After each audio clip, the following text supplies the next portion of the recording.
Okay, so what are Euler angles? This is a methodology to describe three-dimensional rotations, right? When systems live in the 3D world, there won't be just rotation about the z-axis. There'll be rotation about the z, perhaps x, then perhaps y. So we're not considering translation for this part. It's just rotations. We can always combine translations using the homogeneous matrix. In fact, translations are very simple. It's very easy to just take that hx and put it there. So we'll not worry about translation this part, only rotations. So we wrote down the rotation matrix and about the x, y, z, right? So I'm just going to pluck the rotation part in the homogeneous transformation. So we had the homogeneous transformation here, right? The rotation part was the 3x3 matrix sitting there. So I'm just going to rewrite them for our reference.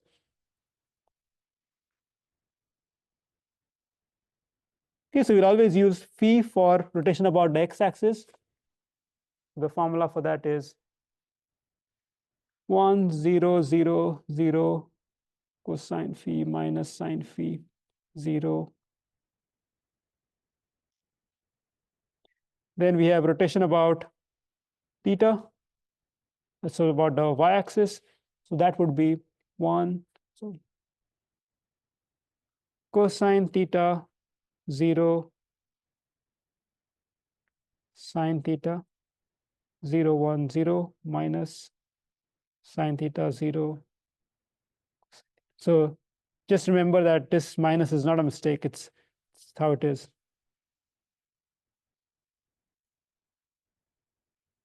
And then finally, rotation about the z-axis is cosine psi minus sine psi 0 sine psi cosine psi 0, 0, 0, 1.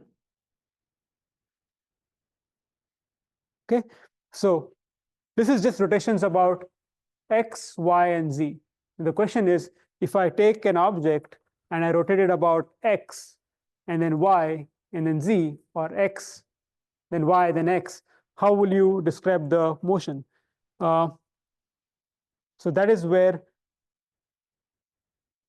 Euler angles come in. Euler angles basically give you a sequence of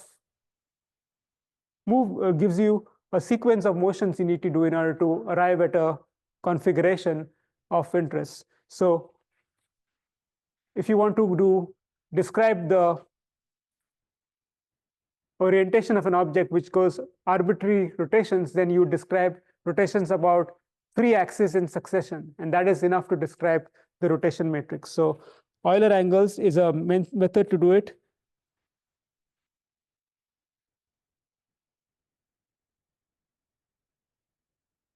Are used to describe arbitrary orientation of an object. So because configuration of an object is given by three numbers, right? Rotation angle with respect to x, y, and z. You only need 3 Euler angles to completely describe rotations. So what people have done is they've used conventions to describe rotation. You could have rotation about x, then about y, then z. You could have x, then z, then y. What are the combinations? So x, y, x, x, z, x. That is, if you want to describe rotations, you can give 3 numbers, and these 3 numbers would be rotation about x, y, and z, the first one, rotation about x, z, and y, rotation x, y, x. So you could have x, y, x, and that still describes rotation in 3 dimension. You cannot have x, x, and y. That doesn't make sense because those 2 rotations count as 1. So you can have x, y, x, but not x, x, y, because then you only need x and x would just be 1 rotation. It won't be 2 rotations. So you can, if you have x, y, z, there are how many? 12 combinations. So you could do y, x, z. I'm just going to write down all combinations possible. Y, x, z, y, z, x, y, z, y, y, x, y, and then finally z, y, x, z, x, y, z, y, z, and z, x, z. So there are 4 plus 4 plus 12 unique ways of describing. Okay, so here's the thing. When I say 12 unique ways of describing rotations, means that if you ask me what is the word for, let's say, apple in English or Spanish or French, it has different names, but it means the same object. Similarly, when you have a rotation, an object is rotated, you could use any of these ways to describe that object, the rotation, but really it just gives the same answer, that is the same orientation. Okay, so think of that as different languages of describing the same rotation. Okay, so turns out that some of them are more used than some other ones. The one which we'll be using in this course extensively is XYZ. It's called Bryant angles. They're also known sometimes as 1, 2, 3 because you rotate about X, Y, and Z. So 1 for X, 2 for Y, and 3 for Z.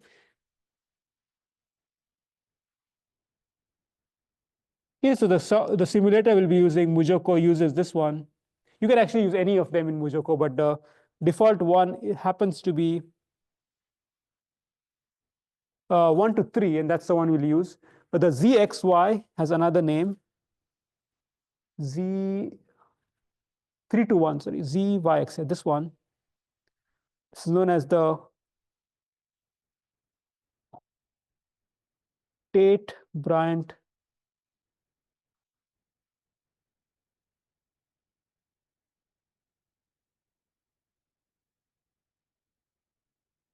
angles. It's very often used in aerospace. 3 to 1.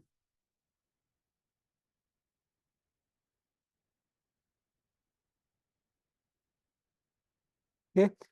Okay, so we'll just stick to XYZ, but 3 to 1 is common, and then there are people who will be using other ones. You can, of course, convert from one to another one. Euler angles. So to compute the net rotation, we take first rotate about x by an angle phi, theta about y, and psi about z. And then you will put those formulas inside here. Phi would be cosine phi, SP would be sine phi, and so on. Okay, now when you do this multiplication, it will be a mess, as you might clearly see. Let me try to write it down. C theta. Okay, so you'll never really have to write this down. I just wrote it down for completeness. What I'll do is I'll give you a way to do this symbolically. I would give you the code. What I did was I just okay, so this is a new toolbox which you might want to install. It's called SymPy. You do pip install SymPy, just like you do pip install NumPy and so on. And then I wrote my own function. So this might be a little bit new to you. So what you can do is, in the past, I've written functions inside the same Python file, but you don't have to do that. You don't have to put all clutter in one place. So I wrote a function called rotation.py. Okay, so this is what the rotation looks like. It requires an angle and axis. The axis, because I want to, in one place, I want to be able to write Rx, Ry, R theta, Rz. So this one, for example, does Rx. The axes are 1, which is rotation about x-axis, is the same formula I wrote down, but note that I wrote it as symbolic, use the symbolic toolbox to write a symbolic value for this, so that psi cosine angle will actually be a symbolic value, interpreted as a variable instead of a number. So I do the same thing for y and z, and then I return r. So depending on what I provide for angle and axis, it returns the rotation about that axis. Now, to access it, what I need to do is I need to import from rotation. So I usually like to call this the same name as the function.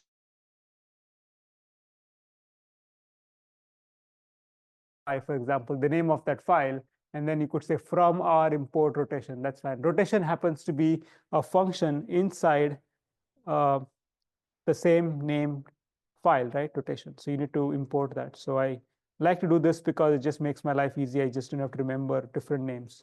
Okay, so once you do that, I create symbolic variables phi, theta, psi. This is the format. You just have to remember that's how it is. And then from there, I get Rx. So this is now calling that function. I asked it to get me rotation about X with the input variable angle of phi, axis is 1, and so on. And then R equals the product of those three, exactly what I wrote down in my notes. And then there is a SymPy print, which prints it slightly better than you would just to print. And then just run this. And then if you write into later, you can also do other things. But this is all what we want now, right now. So I run this, and you'll see. Okay, so it ran it twice because I pressed it twice. But you can see that this is what the matrix looks like. So this is the first column. That's the second column. And the same thing I tried to put down on paper, and just clearly very unwieldy. Okay. Okay, so you never have to do this again. At least the symbolic one, you'll have to do the numerical one. That's okay. Let me show this to you another way. You could actually use this to show rotation of a box. I've used a number of other toolboxes. There is MPL toolkits. It does plotting in 3D. I'm going to show you basically a box which you can rotate by 3 random angles. So I start off with this configuration. Now I rotate about the x-axis by 90 degrees. So you can see that the x-axis remains as it is, but you do the same trick, which is take your right hand, point it in the direction of the axis, the red, and then your right hand, the fingers turn in the direction which you need to rotate. So about x, then I do about y. So the y-axis doesn't change, and then about z. So you could play with this if you want to visualize any other combination. All you have to do is go inside here and then change the angles you want to see. So the way I've done this, I've put all the functions in the same place. So for example, what I did was I set it all to 0. I did animation, set it to 90 degrees, did the animation, and so on. Okay. But the animate basically now gets a little bit more fancy. It actually puts boxes. And I think, I don't even remember what the code looks like. Let's see. The code to create. So there's something called poly 3D collection. It basically lets you make boxes. And then you can put arrows by using quiver and so on. Okay, so that's that. Okay, let's move on.